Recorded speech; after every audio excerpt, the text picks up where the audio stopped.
আর মাত্র কয়েক ঘন্টার অপেক্ষা, তারপরেই আজ 7ই সেপ্টেম্বর রবিবার রাতে শুরু হবে চন্দ্রগ্রহণ। প্রায় 3 ঘন্টা 28 মিনিট ধরে চলবে এই গ্রহণ। এবারের চন্দ্রগ্রহণকে বলা হচ্ছে ব্লাড মুন, অর্থাৎ চাঁদের রং হবে টকটকে লাল।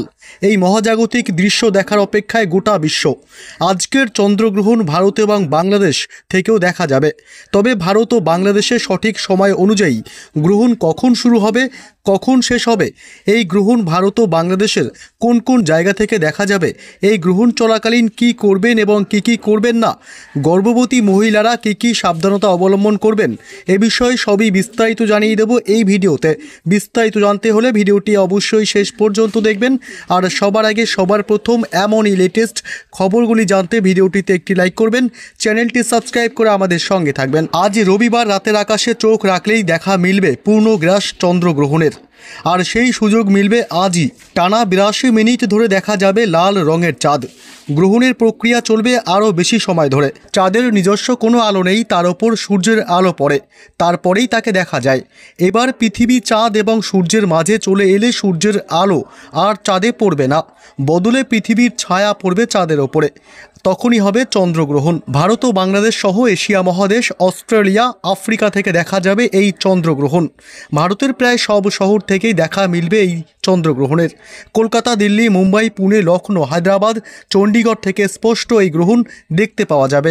ভারতীয় সময় অনুযায়ী চন্দ্রগ্রহণ শুরু হবে আজ রাত, অর্থাৎ 7ই সেপ্টেম্বর রাত 9টা বেজে 58 মিনিটে।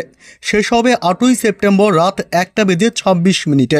স্থানীয়ভাবে এই গ্রহণের স্থায়িত্ব হবে প্রায় 3 ঘন্টা 28 মিনিট 2 সেকেন্ড। বাংলাদেশ সময় অনুযায়ী আজ 7ই সেপ্টেম্বর রাত 9টা বেজে 28 মিনিটে চন্দ্রগ্রহণ শুরু হবে। আজ চন্দ্রগ্রহণের সূতক শুরু হবে দুপুর 12টা বেজে 19 মিনিটে, সমাপ্তি হবে 8ই সেপ্টেম্বর রাত 1টা বেজে 26 মিনিটে। চন্দ্রগ্রহণের অশুভ প্রভাব থেকে বাঁচার জন্য বিশেষ সতর্কতা অবলম্বন করা উচিত।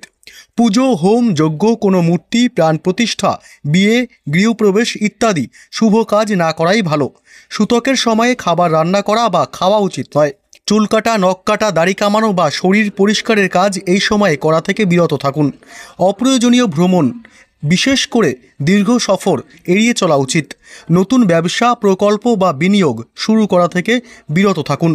মাংস, মদ, রসুন, পেঁয়াজ ইত্যাদি তামসিক খাদ্য এড়িয়ে চলা ভালো।